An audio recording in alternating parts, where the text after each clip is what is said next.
Hello, everybody, and welcome to the Baka podcast.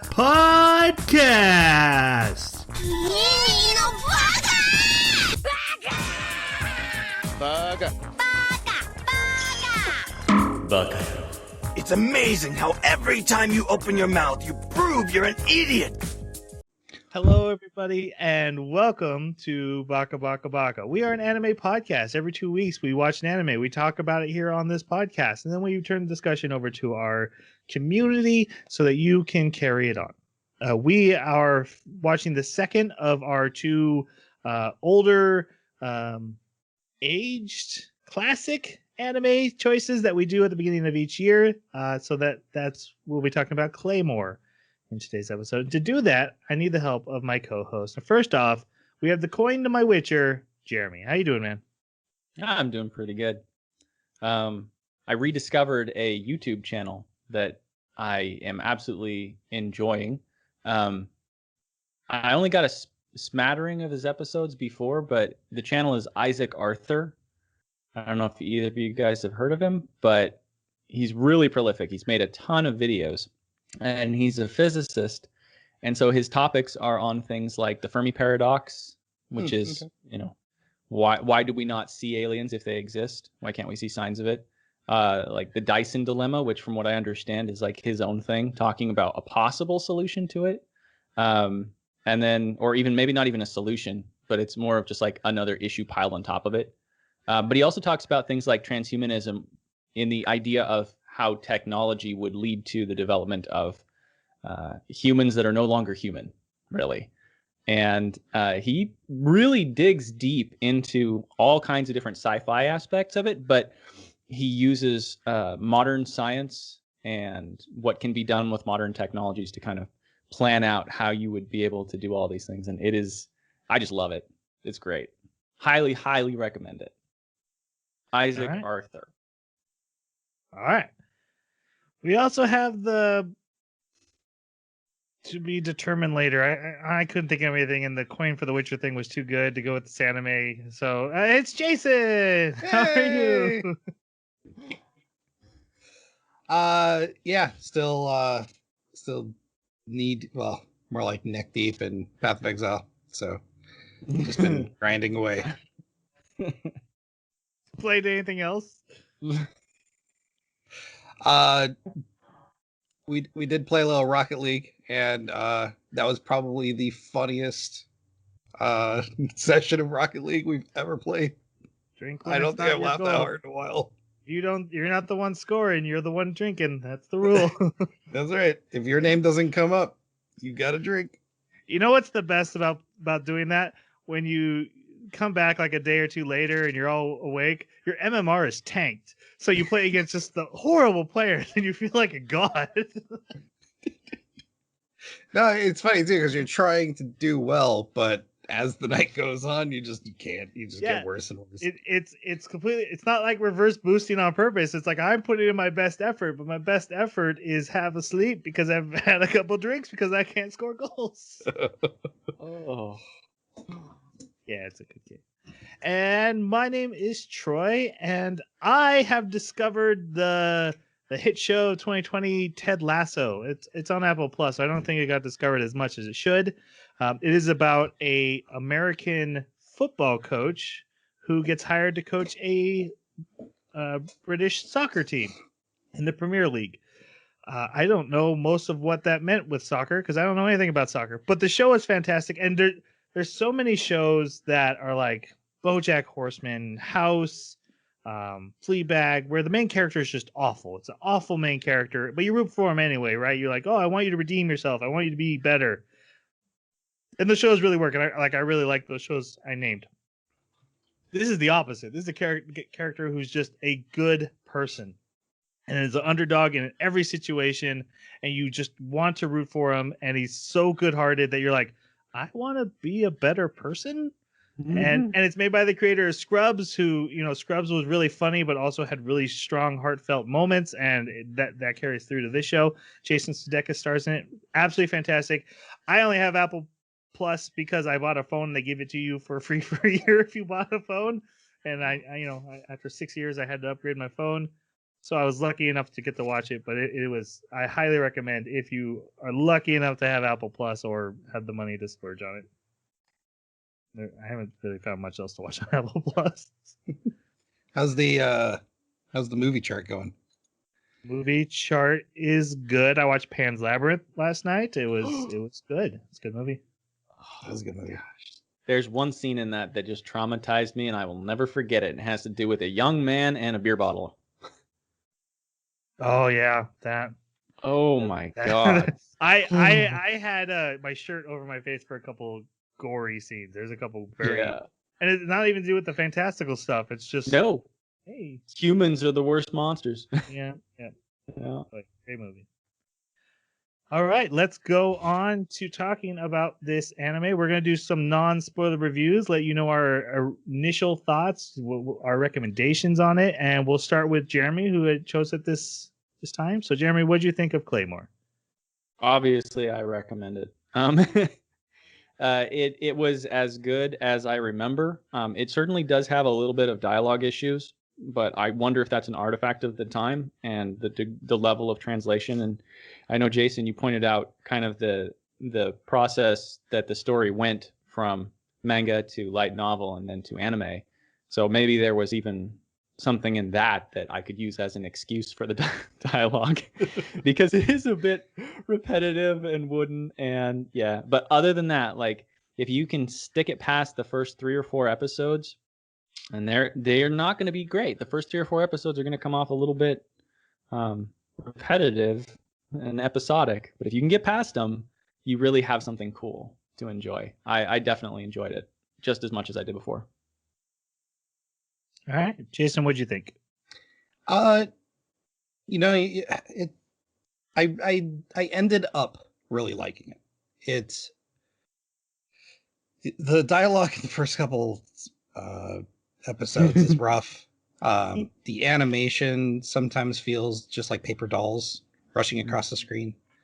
But man, did they write a good story. It was fairly intriguing, and I'm really digging where they're going with a little bit of the intrigue. But I think my favorite thing is that they're willing to commit to consequences so that when dangerous situations come across, you feel it. You don't know if these people are going to make it out. So yeah, it was I enjoyed myself by the end. I think, in my opinion, this is an anime in desperate need of a remake or a reboot, because yes. I think it's hindered by production and cost. I also think it's hindered by the time it was made in. And what I mean by that is, when you're 13 years old and you're like, I'm mature now and I'm going to update my wardrobe. So you go to Hot Topic and you buy a bunch of clothes and you're like, yeah, now I'm mature. That's what this feels like it's doing when it's like, we're a dark fantasy. And I'm like, you're still doing shonen, like friendship and inner power levels. You're just dressing it up a little darker, but you're still young. And I think the bones of this are really good. Like everyone else said, after the first 3 episodes, it really hooked me. I think it has a compelling multiple villains. You can't trust anyone, and there's this feeling of paranoia, and it is good. But like, I think there's a lot of things mostly that came from when it was made and how it was made that are trying to hold it back, and it's rising above them despite that. All right, with that out of the way, let's talk about the OP and the ED. What'd you guys think of how it opens and closes? The visuals for the opening are okay at best. But yeah, I didn't like the music, and I kind of didn't like either of them, so I ended up skipping most of them. Yeah, I'm kind of in the same boat. I'm not a huge fan of the intro or the outro. And yeah, the music's just I this is the honest truth. I kept making myself watch them to be like, maybe it'll get me this time. I can finally pull up the intro in my head. I cannot hum you the ending if my life depended on it. It just is not staying. But I want to call out one thing that I think was really cool they did. In the ending credits, on the left side is the sword, and the credits scroll over the sword, while on the right side is a picture of like past events and scenes. I thought that was really cool. Instead of just having the credits be randomly in my face, it's going over the sword. It looks like it's set aside just for the credits. I really like that. I thought it was a cool choice. It's not that big a deal and not gonna like win over anyone on the anime, but I wanted to say something positive. That's nice. Fair enough. All right, let's go on to our spoiler territory. So this is your spoiler warning. If after all these years you haven't watched Claymore, you now have the time to make the decision, because we are about to tell you everything that happens within it. Spoiler warning drop. To start us off, Jeremy, tell us what a Claymore is. So a Claymore is somebody that is half Yoma and half man. They are part man and part Yoma, and they have half man and half Yoma abilities because they're half man and half Yoma. That's dialogue right out of the show. Half woman. Well, they, in the sub it always says man. What's a Yoma? Yeah. Actually, right. I honestly want to know what a Yoma is. Yeah, so seriously now, I honestly don't know what a Yoma is in all the research that I've done. That's one thing that I haven't done research on, is like where the Yoma come from. But however, just ignoring that for a moment, we'll have to circle back on it. There's the Claymores are actually women that are part of an organization, and these women are cut open from neck to navel. I think actually it goes even farther down, and pieces of Yoma are embedded in their flesh, and then they're stitched up, and that part of their body never heals. They always bear the stitches, but if their body doesn't reject the Yoma, they gain Yoma powers. They essentially become a hybrid between the two. One of the effects of this is that they have silver eyes. Another effect is that they lose pigment in their hair, which is usually depicted as light brown or blonde. And they are not stronger than regular Yoma, usually, even though we kind of get that impression from the anime. They are like other Yoma, maybe even a little bit less powerful, but they are smarter because they retain their humanity and their human intelligence. And so they are able to use better tactics, and they also go through martial training, which of course the Yoma do not. And so the Yoma are running around the countryside eating people's bellies and tearing them apart. And these Claymore are sent from each one to a different district, and they have assignments to go wherever people have requested them and are willing to pay the organization to go and dispatch the Yoma that are there. And that is essentially who Claymore are. Now, unfortunately, they do have the capacity to turn into full-fledged Yoma themselves, but that's a plot thing for later. Yeah, which gets very slow drip to us. Like, they're like, oh, this can happen, but actually this can happen, but actually. Mm-hmm. All right, so we start the anime with a battle scene between one of these Yoma who look very much like orc, goblin, big but pretty typical fantasy monster, and a Claymore that comes up to battle it and slays it. And Claymores, you all have these big old swords that they carry on their backs. And this Claymore we meet is named Claire. So she is our main character. And so what do we think about her? Oh, man. Jason's in love. Oof, yeah. Now, so this first episode, even though some interesting things happen, like she's just kind of a flat character. And I know that's kind of meant to be, like they're kind of emotionless. They're not emotionless, but like they're suppressed, right? Because they're not quite human. They're also, you have the whole like Witcher thing where they're kind of outcasts of society. So she's, she doesn't really make connections with other people, but as the anime goes on, she gets more and more interesting. She actually becomes my favorite character throughout the entire series.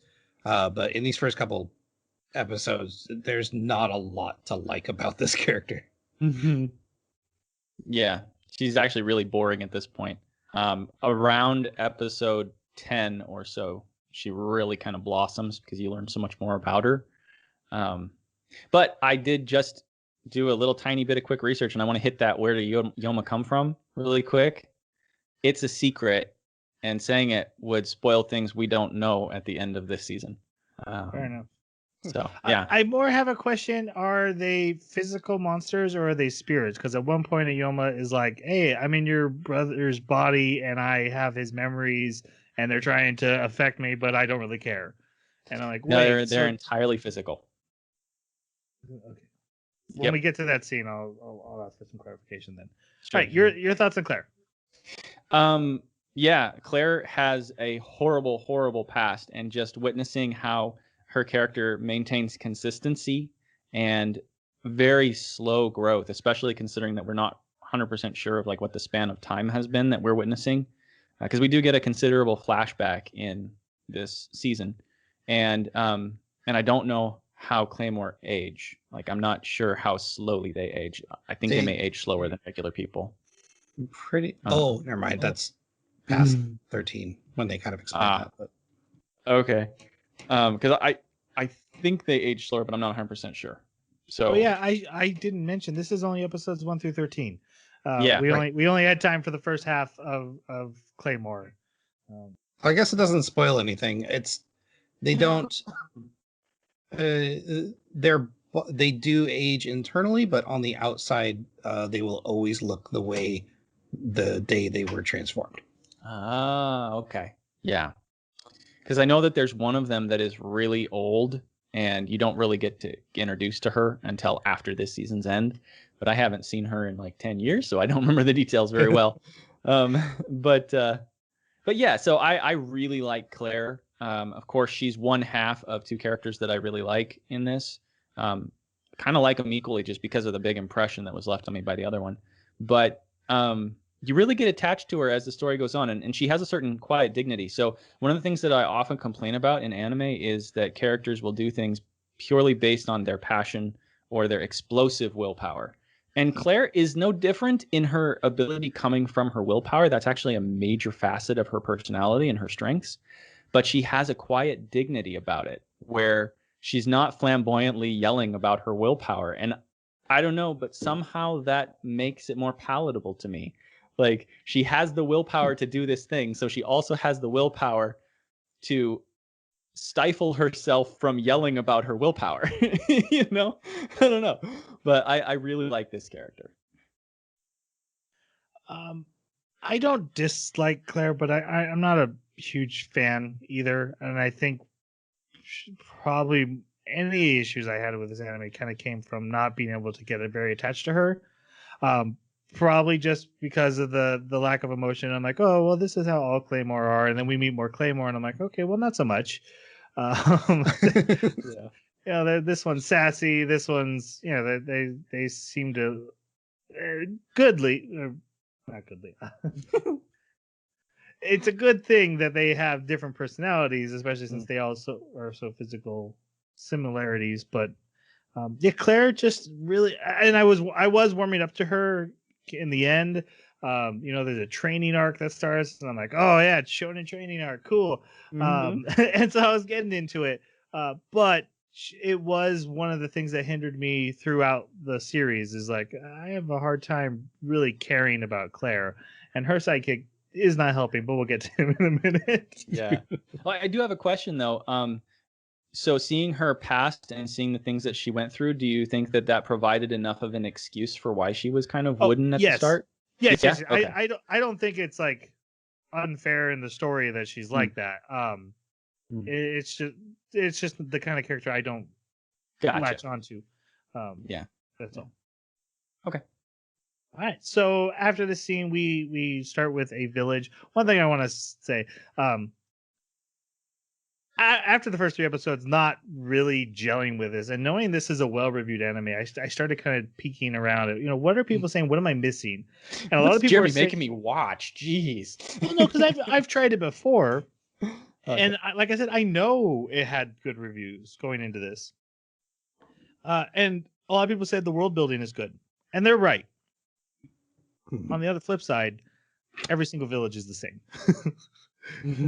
The world is, imagine Middle Eastern Europe, but don't imagine it too much. Just imagine one village. Copy and paste that.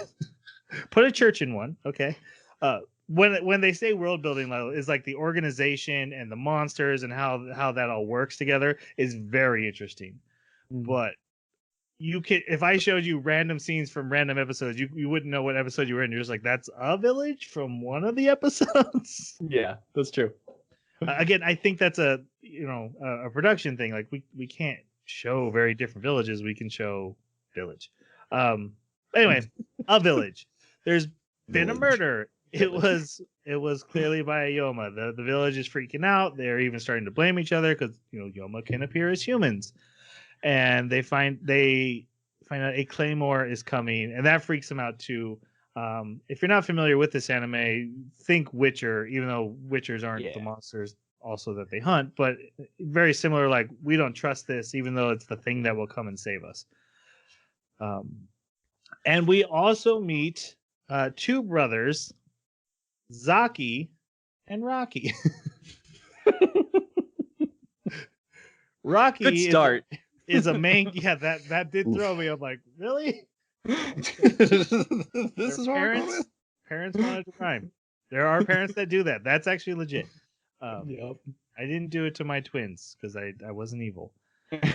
Anyway, Rocky is one of our main characters. Jeremy, what'd you think of Rocky? Oh, I can't stand Rocky. He does get a little bit less obnoxious by the end of the first season, and I do remember him actually being perfectly palatable in the second season. So he does go through significant character growth, but the way that the story is kind of laid out in the first season, we really don't get to see very much of that character growth. We just kind of get to see him at the point where he needs to grow. And boy, does he. And it is so annoying because he's always bawling and always whining and always screaming, "I love you." But there is a nice sort of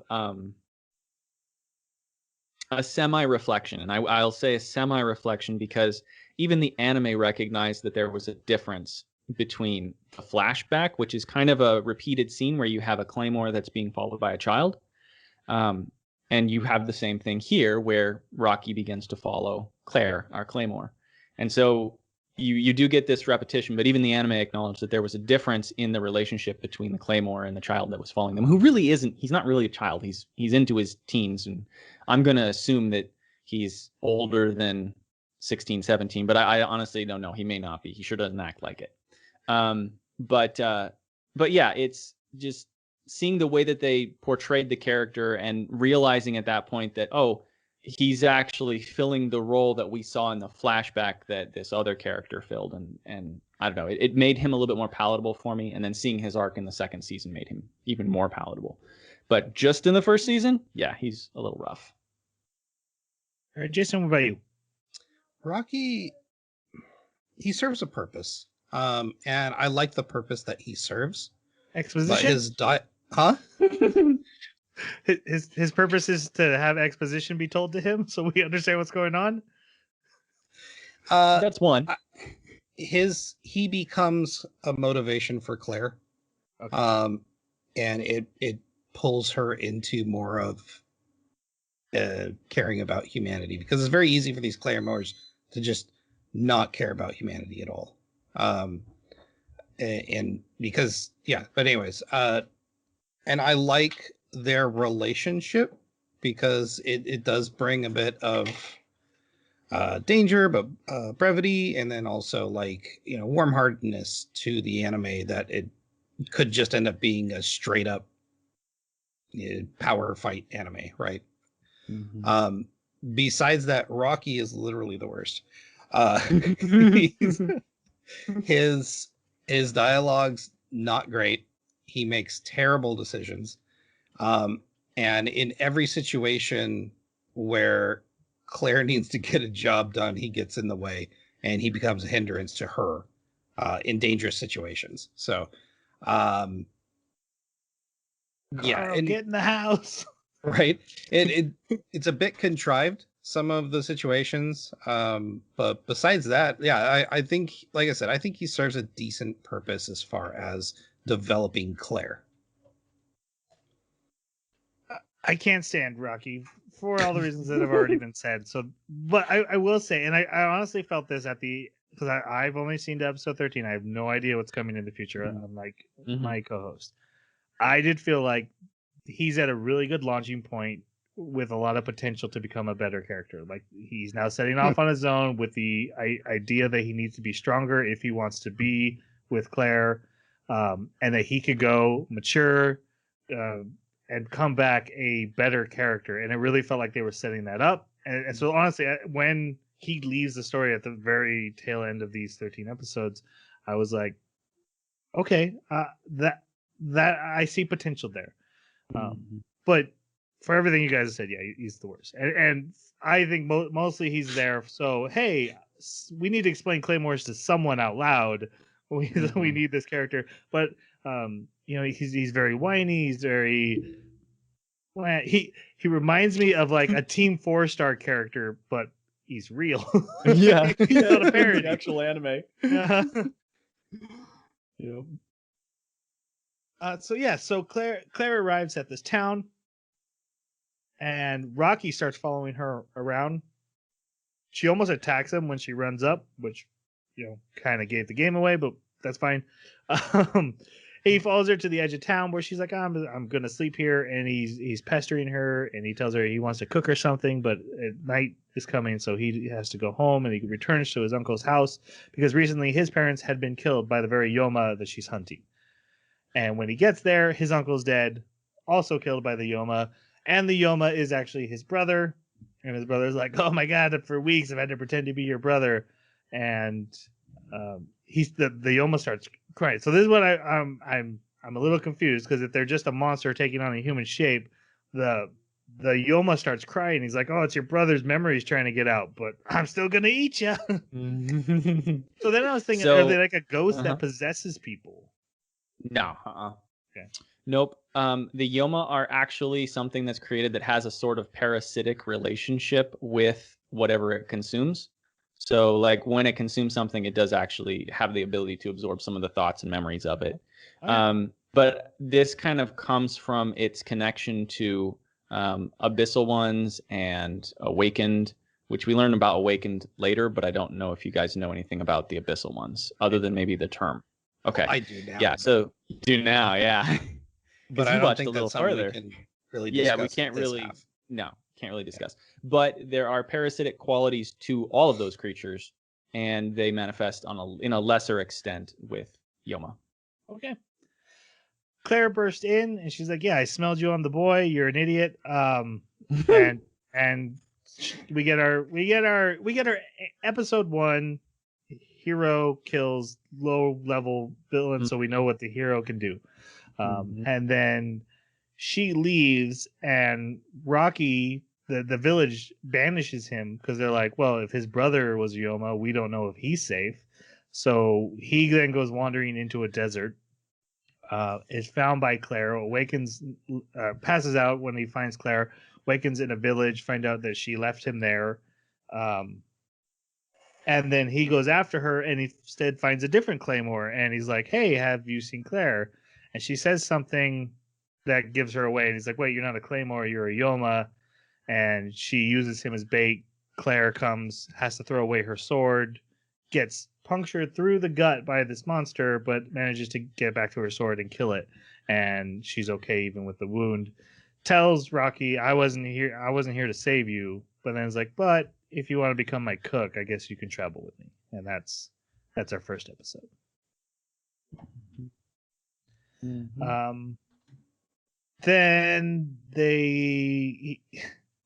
almost every episode starts with a Yoma being killed. So sometimes I have that highlighted, and I'm like, do I need to say it again? Okay, so a Claymore kills a Yoma to start the episode. After she does a kill, we see that she doesn't take any payment for it. She's like, hey, the organization will come by later, and her clothes are ruined. She's like, yeah, you don't need to worry about the organization. We'll take care of it. They go back out into the wilderness. They get a lizard to eat. We learn Claire doesn't really need to eat or drink very often. Part of their Claymore powers. And then she wanders off into the night and meets what I refer to as her handler.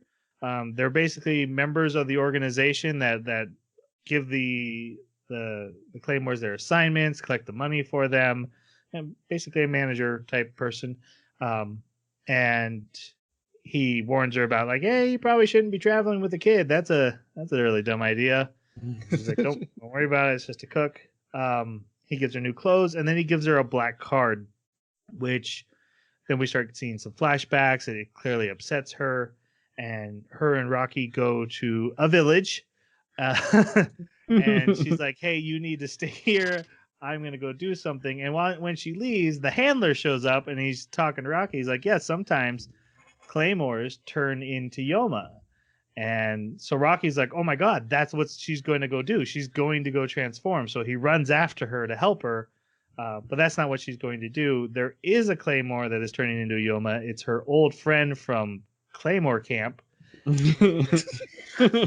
No, training school. I don't know what it is. Like they show them like in almost like a dungeon type situation, but like with tiny beds and when they're training. It's basically like a Claymore factory.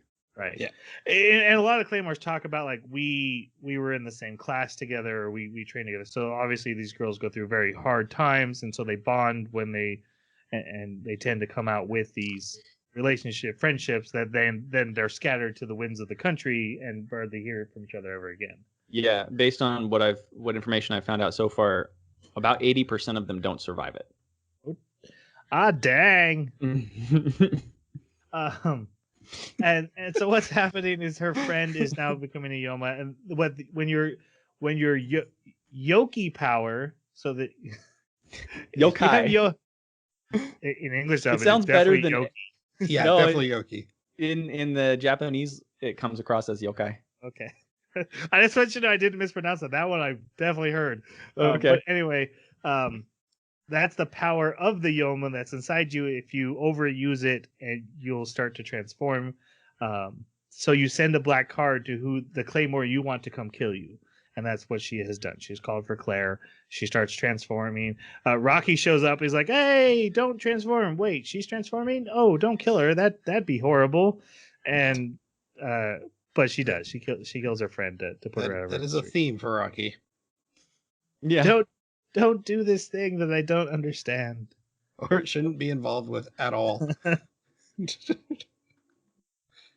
Yeah, and so those are the first two episodes. If you got through those, you got two more, and then we do get to the good stuff. This one is slightly better because we see a church in a town where a priest has been killed by a Yoma, and this town has this rule that no Claymores are allowed in this town, which if I was a Yoma would be my favorite town. Just saying. Which is kind of the point of this Yoma. They're like, yeah, I mean, that makes a lot of sense that a Yoma would go there. And I was like, yeah, well, why aren't all the Yoma there? They can have their way. So the church decides, okay, we're going to sneak a Claymore in. And the handler gives this assignment to Claire. And he gives her some pills that are like, this will lower your powers, but also make you appear human. So you're, again, it's been mentioned they have silver eyes. So you can tell who's a Claymore instantly. Unless their eyes turn yellow. They say their eyes turn yellow when they see Yoma, but that's not true. It's when they power up. Mm-hmm. This anime does that a couple times. They tell you one thing and then later update it to be like, well, here's what's actually happening. Including in these episodes. Mm-hmm. So Claire and Rocky go to this town, pretending to be siblings trying to sell their dead father's statues. Mm-hmm. Yes. And while they're they visit the church, they get into the inner sanctum, and Claire goes to get a baptism from Father Vincent, who's the priest that they called for Claymore. She reveals who she is, and he's like, okay, meet me tonight. So she sneaks out that night, even though there is a curfew on this town. She sneaks out that night, meets with them, basically tells them, okay, I'm going to take care of this. Would you take care of the boy if I die? She's like, this is gonna be me or the Yoma. One of us dies, and there is a kid with me. If I die, please take care of the boy. And he's like, all right, we can do that. She goes back and gets caught by two guards, Gulk and Sid. Gulk in the English dub is voiced by All Might. So really? That was fun. Yeah, as soon as I heard his voice, I was like, "Oh, it's All Might." It's Vegeta, it's Piccolo, it's All Might, it's yay! And Sid, so Gulk is like the big giant sword tough guy, and then Sid's like the I throw knives and make jokes and nasty comments from afar. And she gets away from them. So during the day, they go searching for her. They check the inn where she's staying, and her eyes have the medicine is worn off. Her eyes have reverted, so she takes the medicine as they're coming in, and her eyes go back just in time, so she doesn't get caught. And meanwhile, Rocky's like, "You're not half as good as my sister. She's got the best heart ever. You don't know what you're talking about." Yep. And then I love her next line when they leave. I would not have stopped them from beating you if if they just to let you know where I stand. The next night, she goes out again, and the guards catch her again, and then recognize her, like, "Oh, you were definitely the girl from that room." But like they can't handle her; she's way too strong for them. And then the Yoma killing starts, so she runs off to the church. They follow her. She gets there, and it is what she calls a voracious eater, which we're told is a Yoma that has eaten so many times it has gotten super powerful. But it's also super hungry all the time. Super hungry all the time. That's partially true, even though the name is not. We find out. She battles it. These two guards try to help her battle it. They keep getting in the way. She's trying to protect them and getting herself hurt, and she ends up getting speared through its claws. And Gulk, actually, because she saved him, does the honorable thing, like it runs away, and so Gulk takes her and bandages her up. They put her in the church. They bring Rocky. They're like, "Hey, you should pray for her." She heals, of course, and then she tells the priest, like, "I want to inspect everybody." So they round up all the priests, and she starts looking in the eye because the monster was missing one eye, and so she's apparently just looking for a one-eyed man. But no, she's sensing them. Yeah, she is sensing them, but she also she did mention it, but yeah, she's primarily sensing them. Okay, I thought the reason she had to look into their eyes though was to see if like one of them is fake or something. I would think she would be able. Oh, you're thinking that they had a glass eye they'd pop in when they're humans now? I have no idea. I was hoping you could tell me because I thought she was sensing, but it was very. She deliberately pointed out it only had one eye, and then looks them all directly in the eyes very closely. Yeah. But it does seem like she's sensing them too. So, but yeah, she checks them all, and they're all fine. Meanwhile, Rocky's hanging out in the inner sanctum next to a corpse with one eye. And she's like, "Wait, where could it be? Oh no, it's the corpse." No. And so the corpse comes to life. It turns into the monster. They have this big battle with it. They really struggle with it, and Claire is able to power up with her Yoki power. No, how did Jeremy? Yokai? Yokai. Yeah, yokai. They literally say Yoki. Yokai what? The dub. Oh my god. It's like egg yolk power. And she's able to kill it, but she starts to transform into a Yoma herself. And she's begging the guards to kill her. And instead, Rocky jumps on her and gives her a big hug. And the power of friendship saves her. Literally. This big blue light like flashes out of her, and she's fine afterwards. And so she does not transform, and everything is okay. And so they give Rocky a sword, and they're like, yeah, take care of that nice lady. She's a nice lady. Get out of our town. Yeah, grow strong. Too strong. I love that he caught the sword by the blade. Yeah. 101 swords. That was pretty great. These are our first 4 episodes, and like I've said, I usually have a 3-episode anime rule. I can see why I didn't get very far in Claymore after these first 4 episodes. Yeah. However, we start in episode 5 with a brand new Claymore. Long, beautiful, wavy blonde hair. And her name is Teresa. And we almost get a reset on the anime. And it makes sense why. But like if you, for me, who didn't know what was going on, never seen this before, I'm like, I honestly thought we were setting up a villain. And I was so honestly surprised by what they were doing and happy with it that, like I said, the past 4 episodes, mostly forgiven. Like, this is really good storytelling right here. Because I was like, oh, here comes the bad guy Claymore that we're going to get. Especially since she's shown to be very cold and very mean in this opening. But this is Teresa, who is not our main character, but she's the main character for the next 3-4 episodes. So what do you guys think of her? Oh, the faint smile. Mhm. Yeah, actually, Teresa was great. We come to find out that she's ranked number 1. She's the most powerful of the Claymores.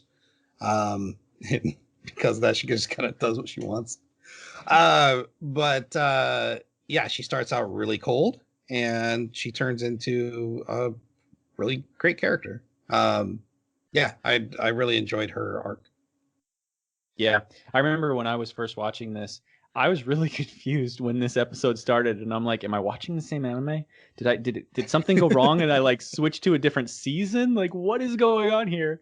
I had to double check everything, but yeah, absolutely love Teresa. She's a fantastic character because she starts out. I remember she starts out in many ways similar to Claire. Like, they say the same things to the townspeople where they're like, yeah, somebody in black's going to come pick up the money. And so I was like, oh, okay, so Claire's behavior is based on, this is just standard Claymore behavior. And so we're seeing this with this second character.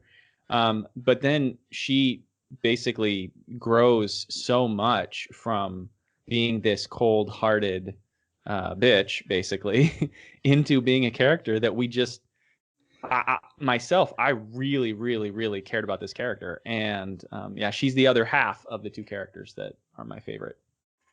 Mm-hmm. I don't have much to add to what I already said, other than in my defense, in the OP, it shows Claire and Teresa clash blades. Yeah, for just a second. So again, I was like, oh, here's our bad guy. Mm-hmm. I figured we're gonna get a super Claymore who's also a villain. Mm-hmm. And it's a really good bait and switch. We're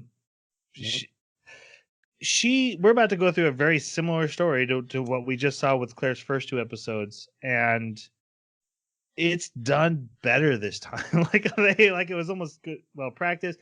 It's a different character and one I had an easier time attaching to, so maybe that's more of what's happening here. But yeah, I just really liked Teresa. I liked her attitude. I liked her arc. She arcs here, whereas Claire is much more longer because it's her show. So she's a good character. Right. So yeah, guys, you will never believe it. We start off with her slaying a Yoma. Hold on, what? Did Crazy, I watch the right? same one? Yeah, we do find out she's the most powerful of all the Yoma, and she's given an assignment to go to this village, and she gets there and just starts randomly killing people. There's like that one, boom, dead. That one, boom, dead. After she kills a couple, two random people turn into Yoma, boom, boom, dead. And then she's standing around, and everyone's like, oh, all those dead bodies are all Yoma. And she's like, you guys are idiots. You had so many Yoma just living around you. And then she's like, wait, I missed one. Points at a man and a little girl, runs over and kills the man. Mm-hmm. And then she goes to the inn. And she's like, I can't sleep in this bed. It's much too comfy. Sleeps on leaning against her sword, which is the exact same sleeping pose that Claire did in the first episode. Mm-hmm. The next day, she goes to leave, and the little girl is coming up to her and trying to like hug her. And she's like, what's going on with the little girl? They're like, we don't know who she is. She was brought by the Yoma. As she must have been his prisoner, and so she's like, well, I don't really do kids, so no. And she smacks her away. And starts telling the village like, I'm gonna leave, blah blah. The little girl comes back up, hugs her again, kicks her away, like, stop it. I don't want this.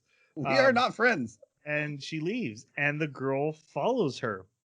Oh man, like the degree to which, like, this isn't just a gentle brush aside or anything. Like, she literally roundhouse kicks her in the face. The little girl, like, it is.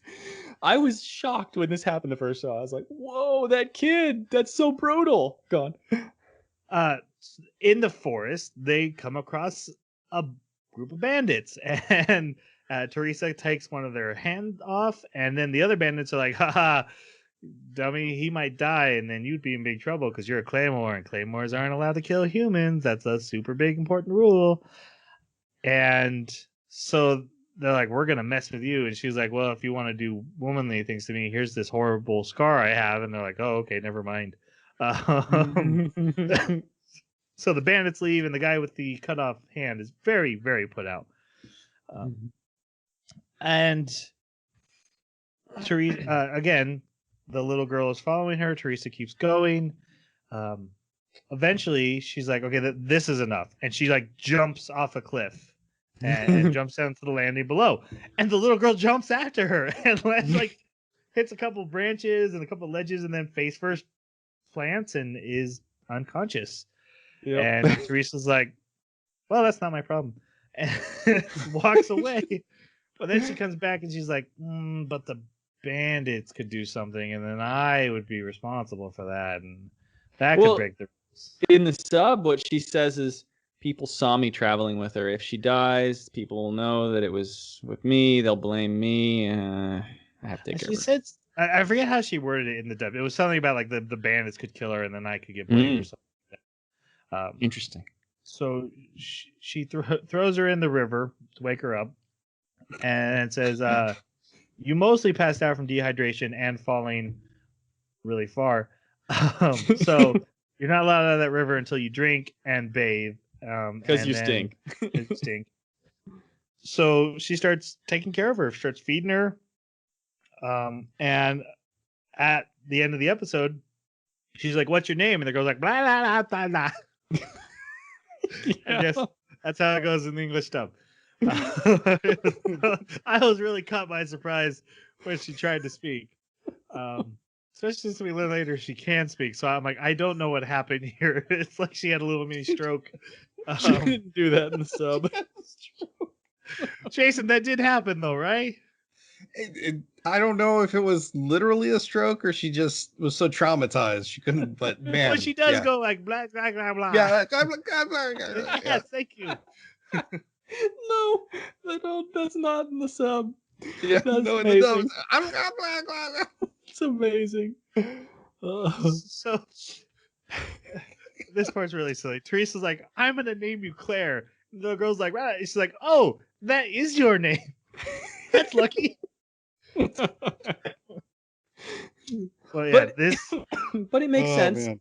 In its own way, it makes sense, like with the world building, because apparently Claire and Teresa are very important, dominant god figures in this world, and they're like the twin goddesses. And so she was just taking a wild guess, and apparently has grown fond of the little girl to a degree, at least, to give her a name that corresponds to her own twin in the pantheon. So it was a wild guess, but turned out good. Right, and it's just a random coincidence. She really was named that right name. At least in that, like I said, that's what they say. So yeah, this is actually our main character, Claire, who's a little, brown, reddish hair, long hair girl. And yeah, she starts taking care of her. Then later, the injured bandit is following them at night, and he tries to take advantage of Teresa. And Teresa's like, "Yeah, I don't care. I can't. I'm not going to do anything.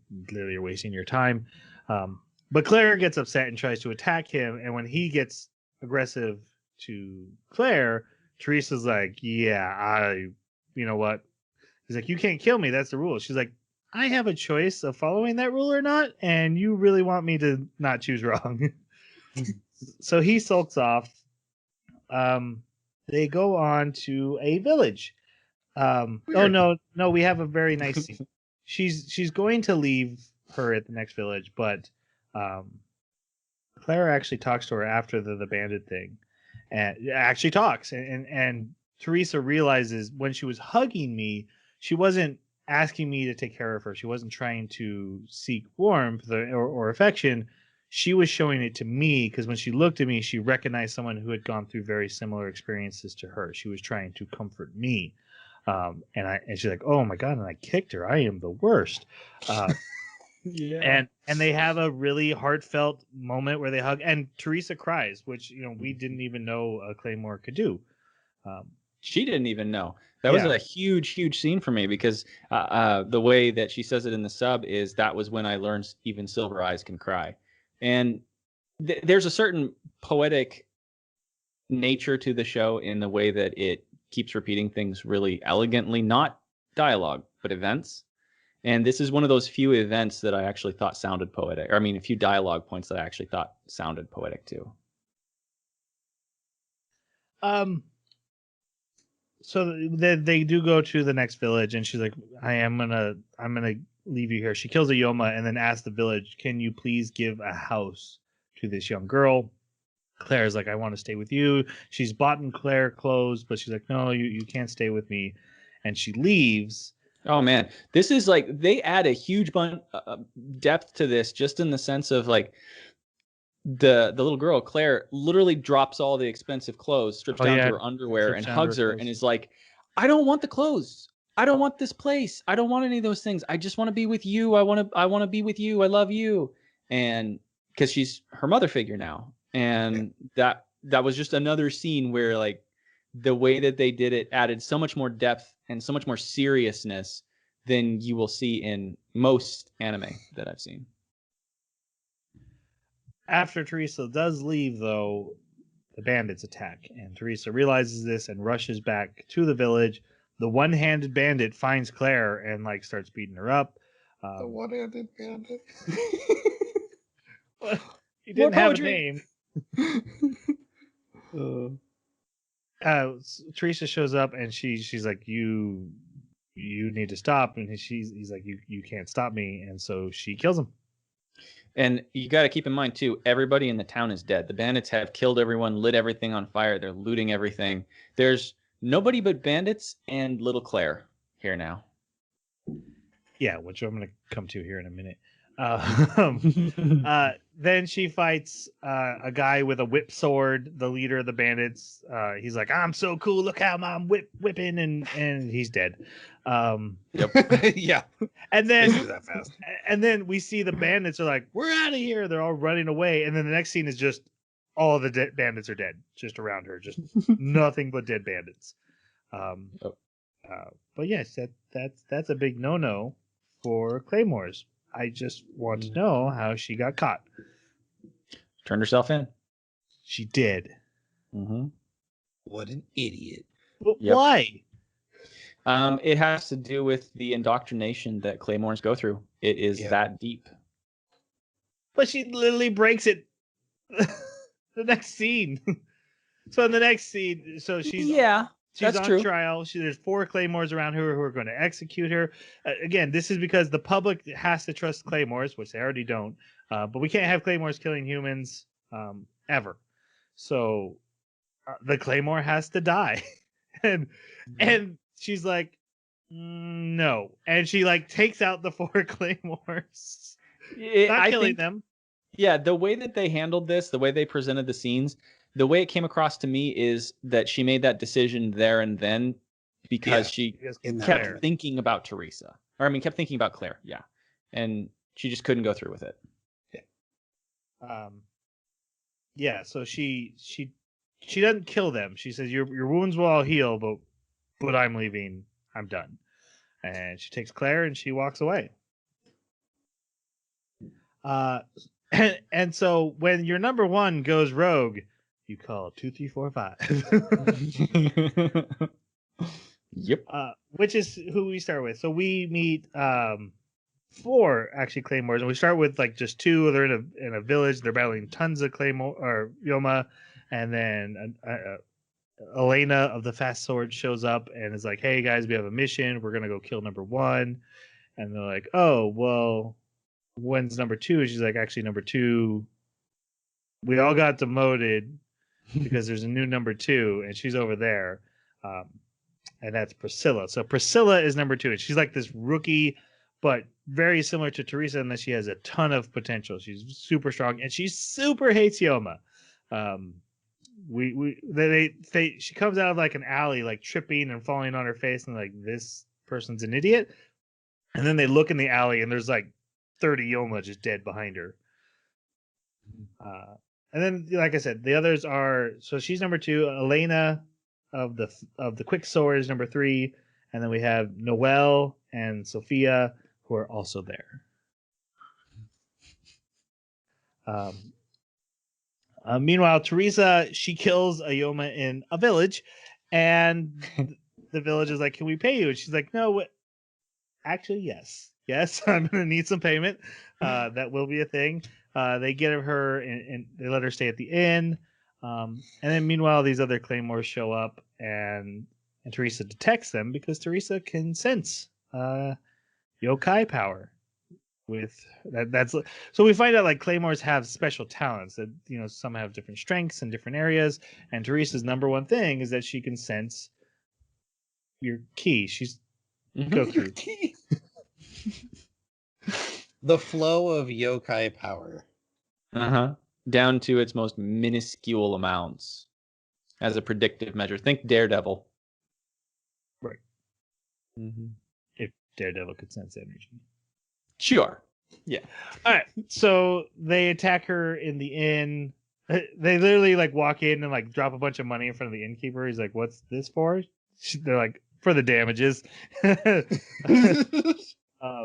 They go up and they fight her out, and they eventually like push her out of the inn, and she's brought face to face with Priscilla.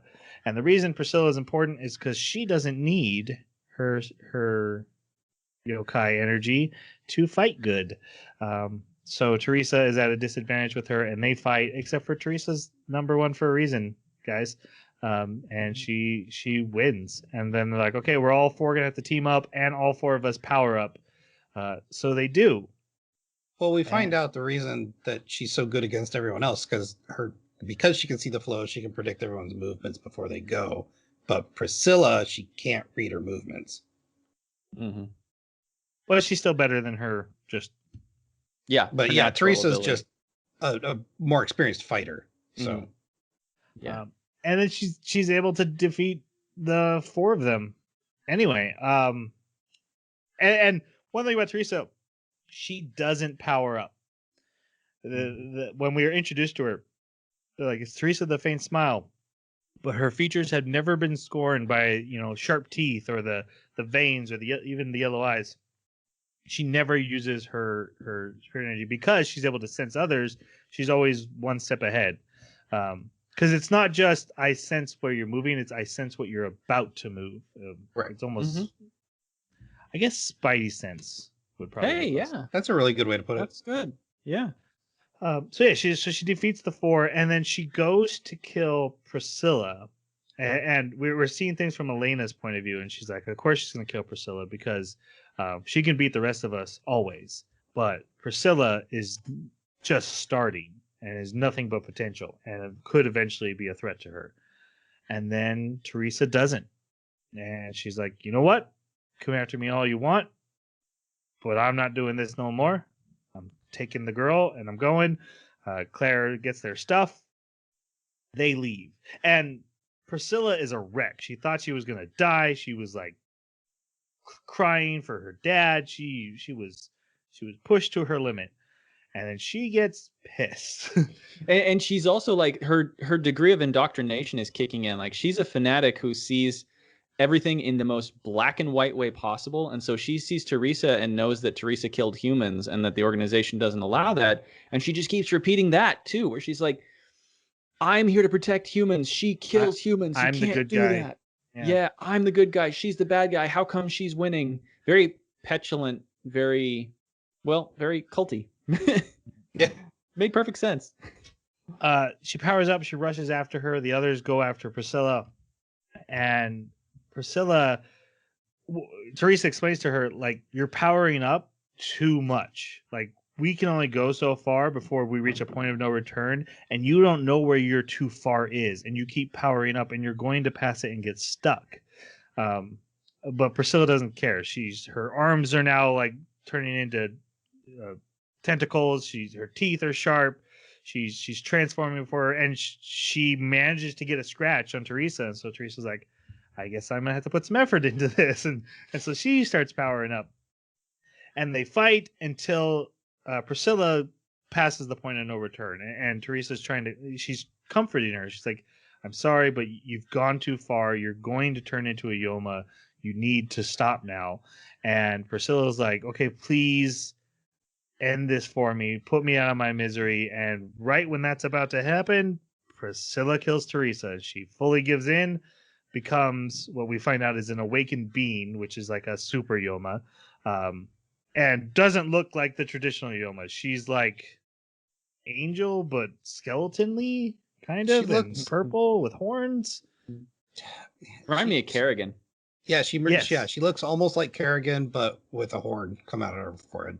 Mm-hmm. This scene is so well done. Again, I had assumed we were coming to a super Yoma from Teresa. I thought we were seeing the story of how Teresa becomes Darth Vader, right?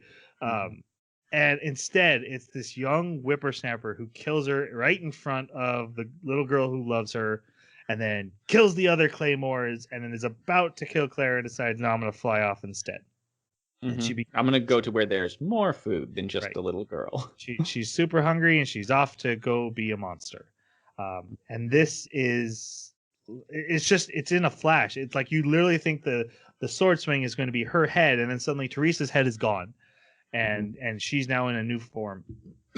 It's crazy. Elena loses her arm and then gets cut down. The others get cut down. Really, really cool scene. And then it ends with Claire holding Teresa's head, crying over it. Yes, rough. That is a rough scene. Yeah, and it gets worse in the next episode, and I love that. It's so much good. Worse. Yeah. So I want to ask you guys your thoughts on Priscilla, who is clearly the primary antagonist, at least in these current story arcs. I do think there's more long-term antagonists that are set up here, but yeah, Priscilla is definitely our numero uno. I like how she's introduced. I like how she just kind of falls into bad guyness, and that we come to find out that there's actually a great deal of pain when you're first transforming, but then once you get too far, there's a great deal of pleasure that goes with it, which is one of the reasons why coming back from it is near impossible. Okay. They do even point that out later. Yeah, they do, and it's actually, remember when I said the thing about the hot topic? That's one of the reasons. Like they're like, turning into a monster is like sexual pleasure. Okay, it's gotta be more than that, because at no point I'm like, I'm okay with deforming because of this. Well, they say you lose your human mind, so I think it's just a switch of monster mind takes I just over. feel like the anime used that word to be mature, when the point is very clearly across it. I just feel like they used the word sexual to be like, it's not. It's got to clearly be way beyond that. You're literally turning yourself into a giant mutant monster thing. Right. Well, I mean, it's difficult to discuss this topic without getting graphic, honestly. Right. Yeah, but I do think that if taken down to its full level of scrutiny, as far as like how they're saying there's a point where turning into a monster is just, it's so difficult to resist the pleasure, I do think that there is some credence to comparing that to sexual activity, where there is a point where you're like, can't stop that. Sorry. Can't stop, won't stop. Right. You may have to cut that from the podcast, but the point is... Oh, it stays in. This is like mature. Boy. This is a clearly mature anime, and we're having mature discussions here. And we're clearly a mature bunch of podcasters here. We have beards. Well, yes. Some of us have beards.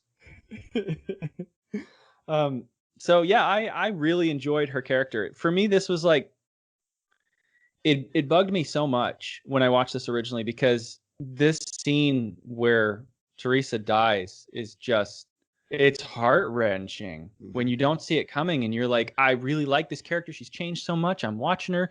She's great. And then you see Priscilla and you get that vibe of, this is all a misunderstanding. This kid doesn't understand what's really going on here. And come on, okay, Teresa's going to fix this. Everything's looking good. And then it's just over. And yeah. Just, oh, it's so good. And I do have to say that the way that Priscilla behaves, I mean, we only get this one shot of her for the first season. It drastically changes in her awakened form. It's really interesting. One of the first things she says is, I don't know why everybody always said I should stop. This feels great. And I'm kind of feeling hungry now. Like, she's a completely different person.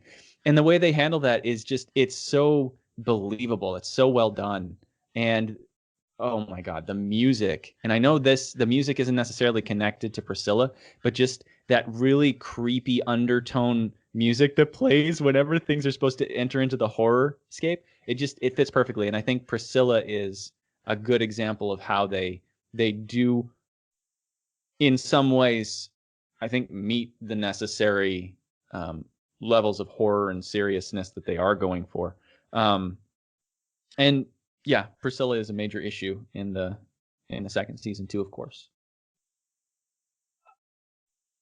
This was like I said, I thought the story I was being told was how Teresa, to save Claire, would have to go too far and become the villain.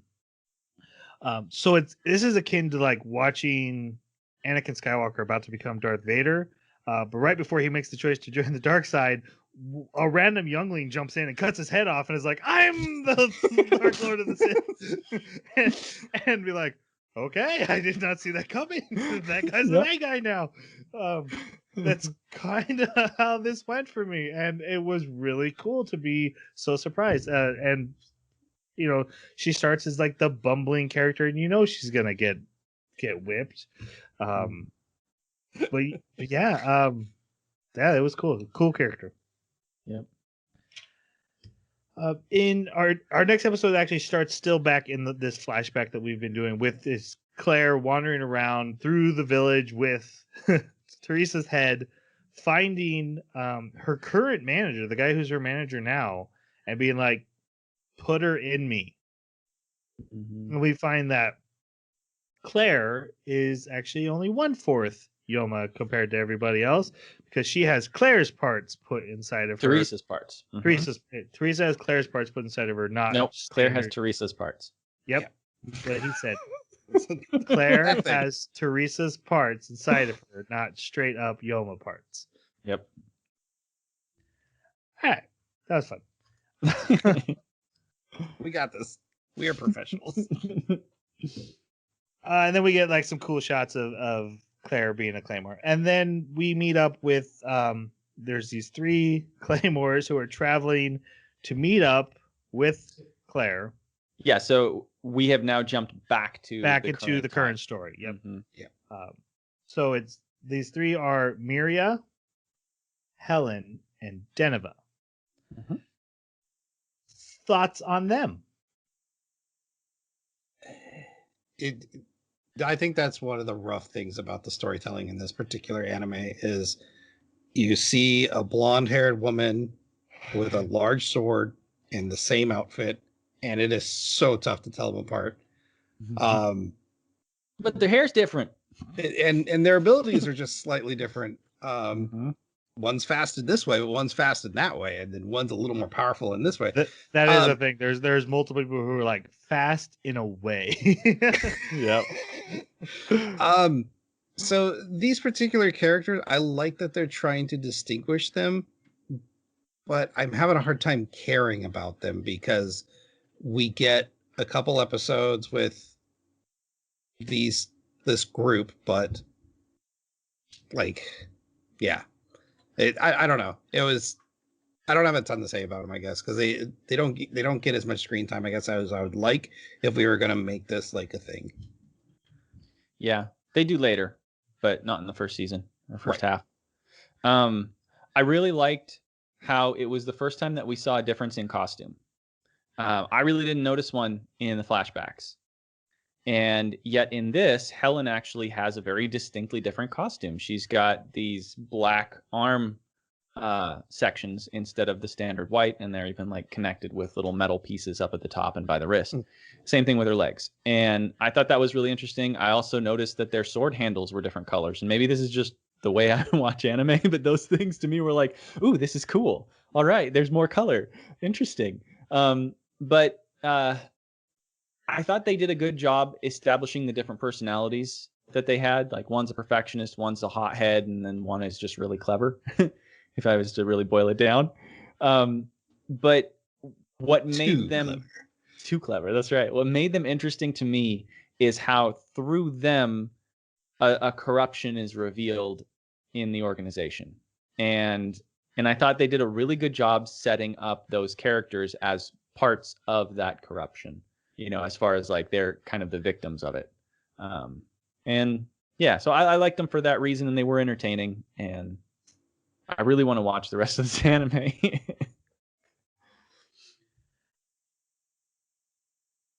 Helen is Bay. Because every Claymore is just a slight variation of the other Claymores, except for their amount of sass. And Helen is sass to 11. She is going to make fun of you. You're going to bring a young boy into a room. She's going to be like, was this your pet? Uh-huh. She never lets up. She's a horrible person. And honestly, because, you know, they're drawn so similarly, and I don't notice the details like Jeremy did, I didn't realize they had different symbols until the characters carved out symbols and said, and then I'm like, oh, they all have different symbols. And I think even Claire points that out in like episode 2, and I didn't. I just thought that was the symbol. So I liked Helen because she stood out.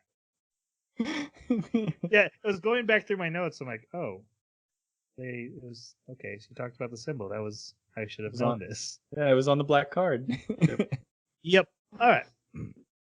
So they kill a Yoma to begin this episode, who is chasing a young girl from a village. They go to the village, and Claire's already there and has killed 3 other Yoma. And they're like, you let the 4th one get away. She's like, I figured you guys were back there. And they're like, well, we thought these were going to be voracious eaters. And she's like, well, they weren't. They were just regular Yoma. When I figured that out, I decided I'll just kill them myself. And they're like, you're reckless. And she's like, okay. So she goes to her handler, and her handler's like, you're reckless. And she's like, well, I wanted to fight voracious eaters. He's like, well, you have never fought a voracious eater. And she's like, what? What about episode 3? Yeah. And he's like, yeah, no. We that's just a really fatty, you know, it's not our thing. Voracious eaters is just it's just another name for oh god, awakened. It's more than just awakened. It's something awakened. What is it? What's the full awakened beings? Yeah, the awakened beings. Yeah.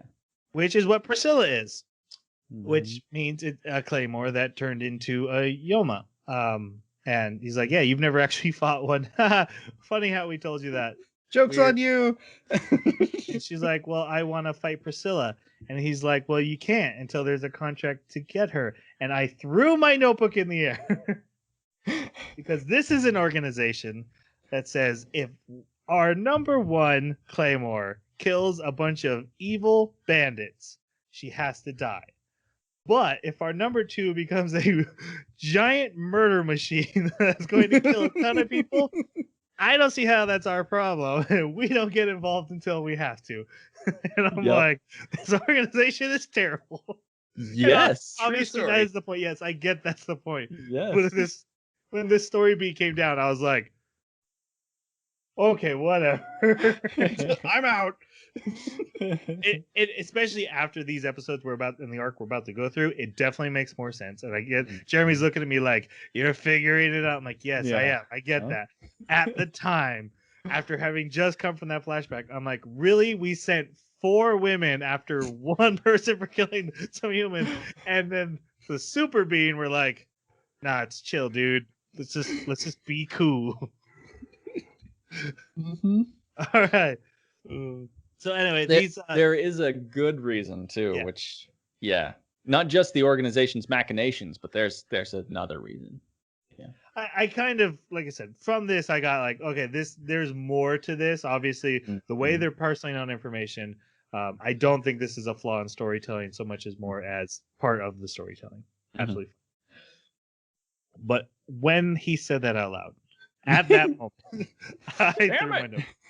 All right, so these 4 claymores are being sent after a true awakened being, a true voracious eater.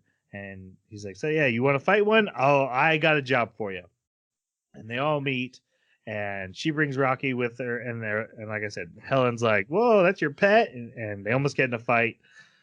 She tells Rocky, I'm going to pay the innkeeper. You're going to stay here for 3 days or 3 weeks. 3 days. I think it was 1 week was the total. Okay. So you stay, and so he takes some money. He's like, I'm only taking a little bit because you're coming back. Right? Come back? Definitely coming back. She dumps this huge pile of gold like, here's cylinders on the counter. Like, but you're coming back, so I only need a little bit. So they leave. They go off into the woods. They march into the mountains, and they camp overnight in a cave. And Miria is like, "Hey, Claire. Oh, and also we got to think about new rankings. So we have." Number 6 is Miria. She's in the single digits, so she's the most powerful and leader. We have Deneva is number 15, Helen's number 22, and Claire is number 47. And he's like, "Well, is that bad?" And they're like, "There's only 47 of us." Literally the worst. And each district has a Claymore. Yeah. So like, go ahead. They basically call her rookie, but to them, she's literally the worst. Yes, like she would be as bad as bringing Rocky along. I actually really loved it when they made this decision, and they stick to it. They actually follow through with it. She is the worst. And it's only by her wiles and her special tricks that she manages to even survive. And this does stay consistent through the whole show. But I loved this because the way we're introduced to Claire, we are not told anything about how strong she is relative to other Claymores. Yeah. And it looks like she's kicking butt. She's amazing. You know, we see how she stands next to other humans, and she's just untouchable. And then we see this flashback with Teresa, and due to the way that they draw everything and the way that they handle their action scenes, there's really not a way to tell. The way action scenes are not on camera when they happen. Yeah. You just get like the Dragon Ball Z sort of like explosions and lines being drawn over things while people stand still. And so it's really difficult to tell the difference and actually power scale between like Teresa and the people she's dealing with and Claire. So we still don't know. And then up until this moment, and then you realize, oh, Claire actually sucks. She's actually so bad that the other ones look at her and say, that's when she's fighting. And they're like, that's horrible. She's horrible at this. And I haven't seen that before either. And I really liked it. That was really cool. This scene's hilarious because she takes her out of the cage. She's like, hey, spar with me. And so Miria and her spar, and she beats her, and she just like flops over onto the ground. and they just look at Claire like, she dies there. That'd probably be best. And they just leave her out in the rain. Left her in the rain. The next morning, she wakes up, and they go all the way into the mountains.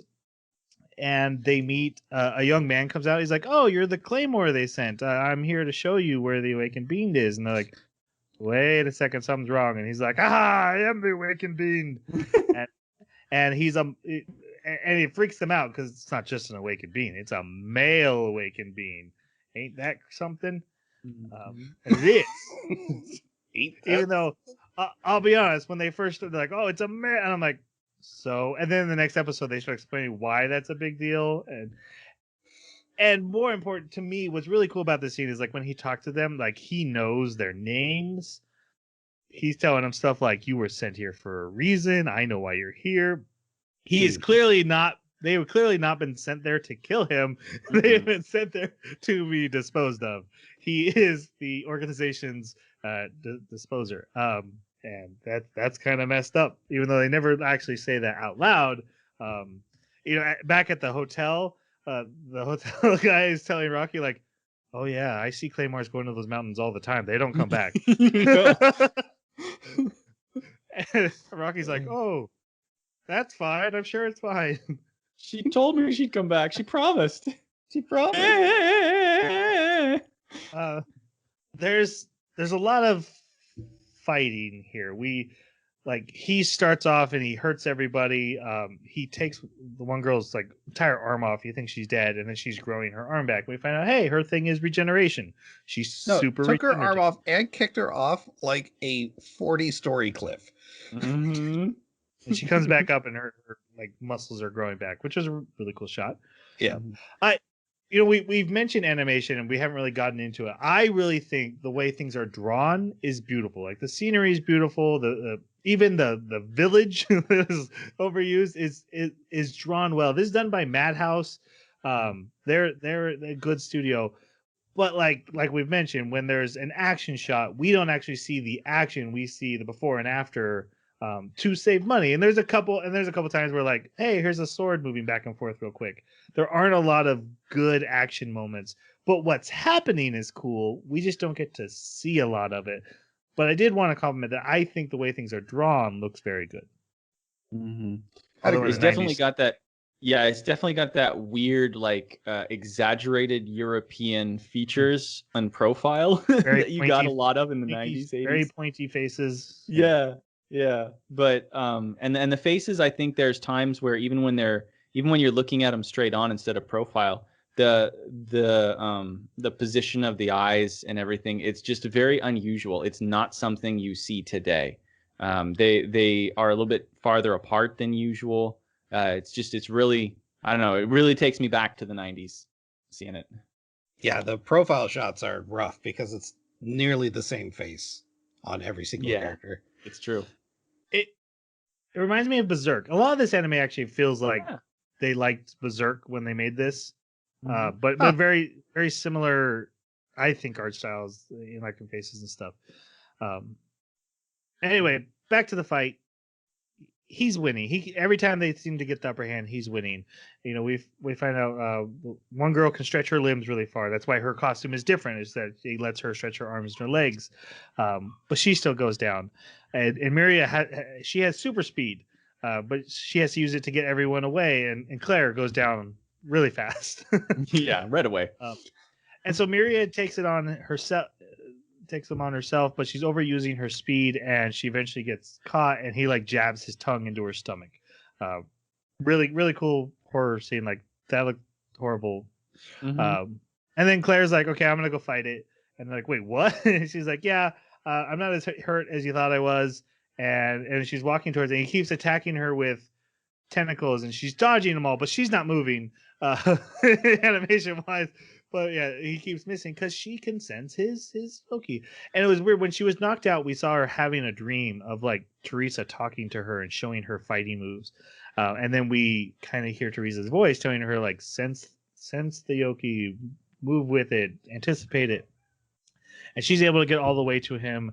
But when she goes to cut his head off, he's got like a armor on his neck, and she's not able to do it because she can't use her sense and attack at the same time. And so she gets hit, and so her and Miria team up, and they do manage to take him out and kill him. And meanwhile, a member from the organization and one of the top 5, number 3, number 3, who has also super long range senses, is watching this fight from afar. And he's like, oh, I'm just worried about them. But clearly he's like, yeah, okay, we need to make sure. Yeah, my paternal instinct is kicking in.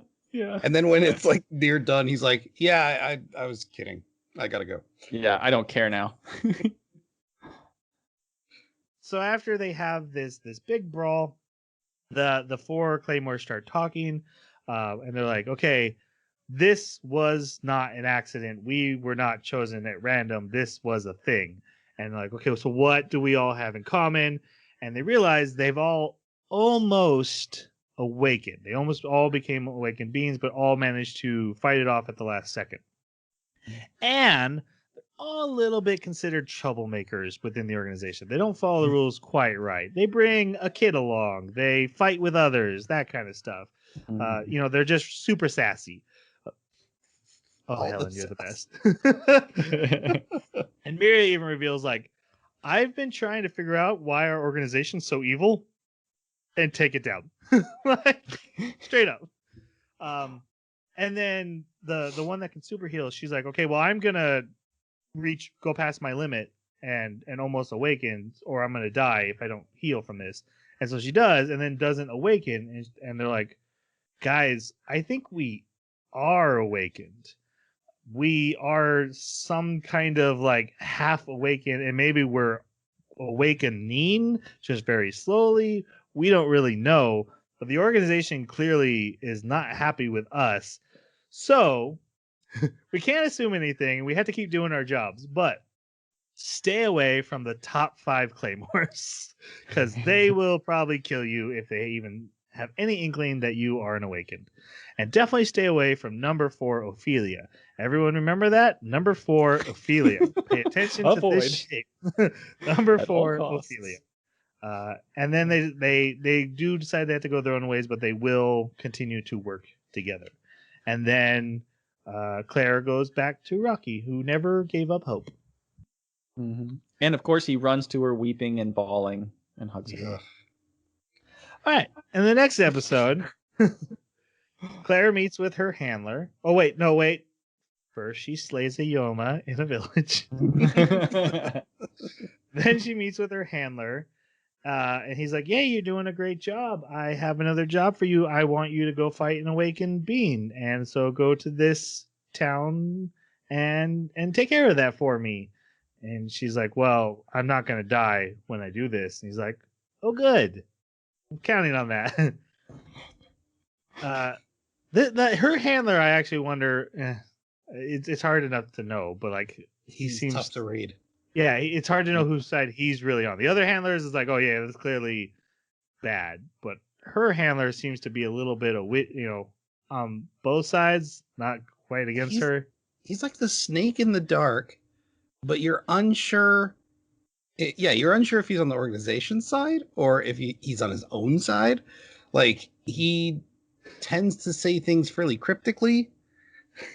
I also really like him because while everyone else is dressed in medieval European clothes, he's clearly like a beatnik in France, with little round glasses and like this big hat. Top hat. Yeah, he's gonna read you some poetry and smoke a cigarette and drink coffee.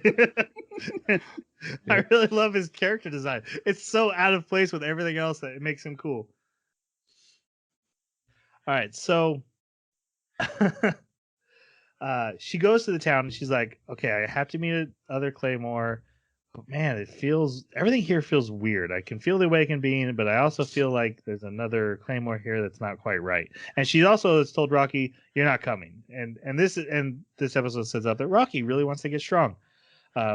She goes and she meets the other Claymore, and the other Claymore assaults her and tastes her blood. Like, literally, like, shoves her fingers in her body to then like taste her. Like, that was weird. Yeah, she's like, hold on, I'm just holding you this tight because I want to smell you, and now I'm gonna taste you, and it's super creepy. And yep. And guess who comes to save her? It's Rocky, and he's like, you get away from her, and she's like, oh, this is gonna be fun. And she cuts I'm so happy. Claire's legs off. And it's like, here's what I'm gonna do. Every minute, I'm gonna work harder to kill this young man. If you get your legs back on in time, you can stop me. Otherwise, he dies. She's like, you're not allowed to kill humans. Only if someone tells on me. Yep. See? There are some Claymore that they're not going to turn themselves in. Wait, like I said, it wasn't that she got caught. It was that she turned herself in when later is like, I don't like this rule anymore. But your explanation makes sense, like you said. Yeah. Ophelia is just horrific. She's a terrible person. I wanted to ask you guys what you thought of Ophelia, who is our villain for these 2 episodes. Awesome. She's a pretty great bad guy. I love how cocky she is. And I love that the bad guy that does show up calls her out on it. I love that every scene she's in, she just steals it. She's great as a villain. So while Claire is there literally trying to heal her leg, the awakened being shows up, and she's like, "Oh, I want to eat that little boy. That's awesome." And my favorite scene happens, which is, um, Ophelia runs over to Claire and she's like, "Claire, you have to focus. I'll protect the boy." Like, she gets real serious. I'm like, "Oh, she was just like really messing around. That's really weird." And she's like, "Claire, you just heal. I'll distract her and I'll protect Rocky, and then we'll take this down." And Claire's like, "Okay." She's like, "I'm just kidding," and throws Rocky at the awakening. Psych. Right?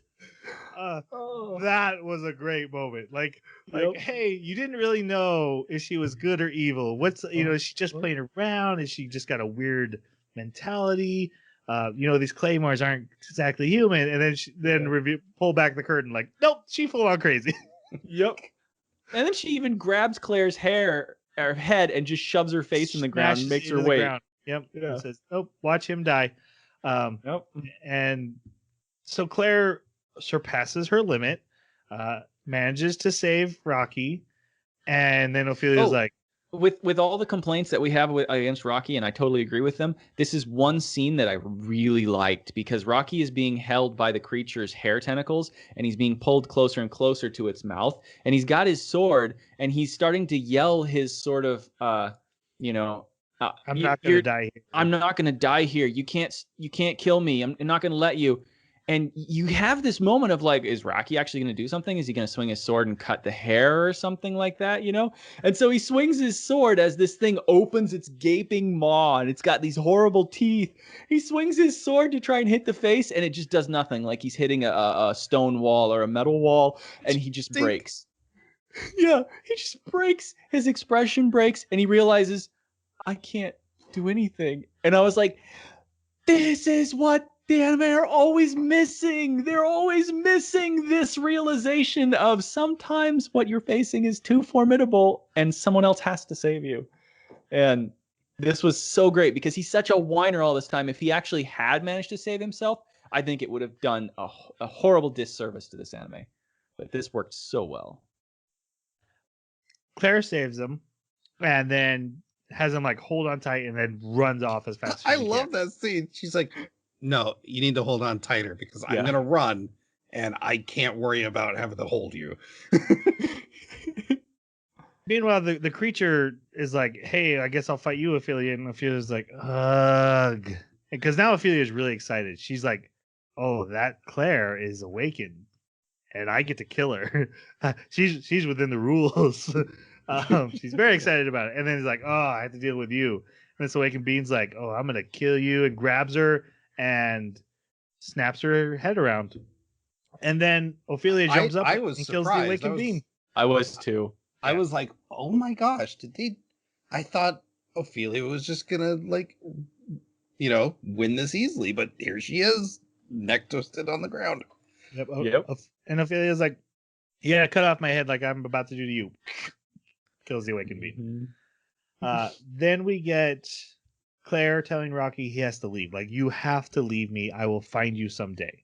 But they're hunting me. I'm in danger, and you can't do anything about it." Kisses him, and he finally agrees to leave. Again, I do think very much like what Jeremy said. This is both his desperation facing that monster and this moment makes him realize I'm not ready to be with her, and I need to go and change. And so I think there's a lot of potential there. I have no idea what happens, just my personal thoughts. Then the next in the last episode that we watched, episode 13, we have Claire and Ophelia fighting. Even though Claire can sense her attacks, Ophelia's attacks are hitting her anyway, and it's because I vibrate my arm real fast and I make my sword all wiggly, and you can't stop me. It's basically a vibroblade, right? Yeah. She's like, "I don't have a fancy name, so I've been trying to do this, but everyone dies when they see it, so no one's giving me a cool name." But anyway, she takes off Claire's arm and cuts through Claire, and Claire's like, "Oh!" She falls off a cliff, and then you realize Claire did this on purpose. Like, "Oh, I got away." She thinks she got me, and then all of a sudden Ophelia shows up, and she's like, "See, you held onto your arm when you fell, and that's how I knew you were fakey." She's like, "Tell me she's not an awesome villain. Yeah, she's so great." That was really cool. And then goes up and fully like eviscerates the arm into mush. Like, no, that's not coming back. You're never getting your arm back. And which I was shocked at. I was like, oh man, this anime loves consequences. I love it. One episode ago, I had the thought, because everything reattaches, there's really no consequences. Right. And then this anime goes, but wait, what if there was? and I was just like, bravo.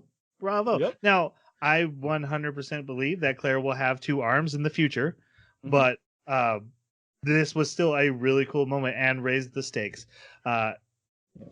So and chops off her other hand. Chops off her other hand, and then a random stranger wanders by and is like, "I sensed something, and I didn't expect to find this."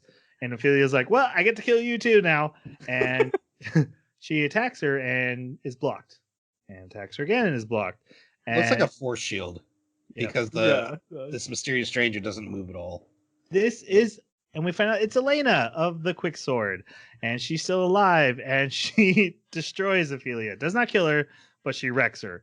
And then Claire wakes up, and she's all bandaged up, and Elena's there, and Elena's like, "Hey, I also only have 1 arm, and I ran away after the whole Priscilla thing because I realized this is crazy, and I had to hide, but I will train you in the quick sword technique because you're going to have to face this crazy woman. I stopped her, but I did not kill her, and you're going to have to do it." And also she's like, "You shouldn't go after Priscilla." Claire's like, "Well, I'm going to." And she's like, "Well, that's good enough for me. I'll teach you how to do quick sword." So this episode ends with Claire doing shonen training, right? Like, hey, here's your new master. Here's training to reach the next level. And then it ends with Ophelia crawling through the forest, crying for her brother, and then getting mad at her brother for dying, and then just getting mad and saying the F word a bunch of times, and then transforming into an awakened being. And that's where we leave off with, hey, a rematch now between this super powerful awakened being and Claire coming up. This is obviously a good stopping point, but I was like, oh, I kind of want to know how that turns out. And I'll tell you, things get wilder and wilder and wilder. Now, Jeremy, when you had picked this, you had said the second half wasn't as good. The reason I said that is because the most noteworthy things in my experience happened in the first season, and that is namely Teresa's backstory, or Claire's backstory with Teresa.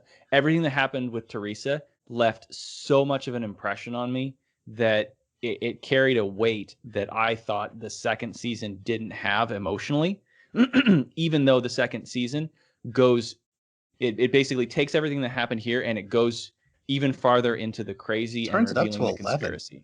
Yeah, it does. It goes really crazy. Now, I don't, you guys can judge with me if this is a spoiler, but like I said, I read a few reviews, and one thing I noticed, one of the biggest complaints was that when this actually ends, it doesn't end where you want it to end, and that they very much wanted a second season. They very felt like the story was midpoint of where the story was going, and then the anime just ends. And a lot of people were complaining about that. Did that affect you at all when you said the second half isn't as good? I do think that is fitting, but it wasn't because there wasn't an end. To me, it was because the end wasn't necessarily satisfactory. Like, I guess the difference in those things is that I didn't see it as a setup or anything was left unfinished. I just wasn't as happy with the resolution. And I think it's because, generally speaking, it goes back toward what I often complain about, which is you just try harder, just want harder, just have more willpower. Actually does kind of become a facet of how the final battles won. I mean, one thing I do really think this is a shonen anime under a dark fantasy skin, right? Yeah. So I okay, that makes sense. And I don't think I hope that doesn't spoil too much or really any at all. It doesn't tell you what actually happened. I don't think so. Like I said, I've seen a lot of people talk about this second half and say that about the ending, and I just wanted to clarify. All right. Let's go to our final reviews. Jeremy, this was your choice. What'd you think? I really want to give it a 5 out of 5, but I don't think it would be fair because the dialogue is really bad. I mean, there's so many instances where I was just cringing from the dialogue. And I would have liked to have seen the action scenes be a bit more active. but I definitely want to give it a 4. If I could give it a 4.5, I would. So I got to give it a 4. There was a fantastic amount of like poetic repetition. Like even in the scenes where we saw Claire as a little girl following, because she had so much willpower, just following Teresa, even though she really couldn't do anything, to the point of stepping off a cliff and falling down it. It was repeated when she was following the group of Claymores after laying out in the rain on her face all night, you know, and it was a perfect complement of like, yeah, she's still the same person she was as a little girl. She still just got a bunch of willpower that's just making her march forward to where she thinks she has to go. And the anime just consistently takes things and twists them up on end. It breaks cliches, I think. You're always surprised and it's not done with its twists. If you keep watching, there's more twists, and they're really good. Especially when you start finding out like where the Yoma come from and stuff. But I had forgotten. But yeah, I definitely highly recommend this anime. Just get through the first 3 episodes, and then you'll be happy. So it rhymes like another franchise. Rhyming's good. Which one? Oh, Star Wars. That's a famous Star Wars rhymes. George Lucas. That's his big. That's his shtick. Thing. Yeah. How did I miss that? Huh. You don't ever listen to me, probably. that's what it is. That's fair. All right, Jason. What about you? Yeah, I did not enjoy myself the first couple episodes, and it really hooked me in. The animation's not great. It is. I have to agree with you that the drawings themselves, like still pictures, are really pretty well done, especially for the time period. The animation felt like they had a $15 budget. The dialogue, oof. Some of it was pretty good, but some of it was not great. So, you know, for standing the test of time, I have to give it a solid 3. I mean, it's not a top 20 list, but it's definitely worth a watch. So. I'm gonna go. I want to do like a really high 3. It's a 3, but I want to say it's a really high 3 because I think the bones of this are so good. I think the concept and what's going on here is really good. Like I said at the very beginning, if this was remade right now with proper production value and stuff, I think this could be a 5 out of 5 top tier anime. Really similar to the one we watched with the guy with the swords for arms, right, where he had no body parts. Oh yeah. Doro Hedoro. No, Right. That's not it. No, that's the lizard one, but it's like that. Yeah. It's something like do do do do. Like yeah. that. But yeah, that one, it was a remake of a really old anime with current production values and you know, kind of modern sensibilities, and I thought that really elevated that anime. I think it's something similar to this would really go a long way, especially if they threw money at it, because the bones are really good. Yeah. I can't deny that. Even when I was struggling with the first 3 episodes and stuff, like the bones of what you're setting up, this world you're setting up, you know, maybe change a village around or 2, then we're good. You know? Yeah. All right. Our next anime is, I swear you picked this just so I would have to write out this name. And honestly, when I went to get this name, because I had to get the English name, I didn't know if it had 2 names and I didn't know which one to say it. But no, this is the whole name. It is called Our Last Crusade or The Rise of the New World. I read the synopsis. I don't know what this is about, Jason. This is Jason's pick. He said it's going to be divisive, which I don't even know what that means. No. Okay, what I mean by divisive is you're either gonna really, really like this, or you're really not gonna like this. It's kind of a fantasy Romeo and Juliet, where you've got 2 protagonists on opposite factions that are fighting. That, you know, they either, I don't know if they actually fall in love or they like each other and they want to be, you know, spend more time together or whatever. Because I don't know a ton about it, but that's kind of the gist of it. Or is it? Yeah, magic, so like right? one's like a magic, like the Mages Society, and then you've got the like upper class guys. Cool. I got something I can bite onto then. Love ain't gonna do it for me. Right. We'll see. We'll see when we get there. Could be a Kisniver too. No, I wouldn't do that to myself. All right, so that is our next anime. If you have thoughts about Claymore, about anything we've watched recently, or the animes that are coming up, feel free to reach out to us on our Twitter at Baka Podcast, our email, theanimebakaclub@gmail.com, or wherever you found the podcast. If there's a way to leave a comment, that gets back to us, and we love to have the feedback. So thank you very much for that. I don't think we have anything else to do, guys. Jason, I still didn't think of a cool intro for you. Sorry. No, I realize I'm not that important to you, so it's fine. I'm just like really tired. I phoned this episode in totally, so it's just you had to pay the price. Why does Jason keep coming week after week? He's still here. You still had the bravery to mention Path of Exile again, so kudos to you. I'm so proud of myself. All right, guys. Let's go ahead and say goodbye. Thanks for listening. We'll see you next time. Sayonara.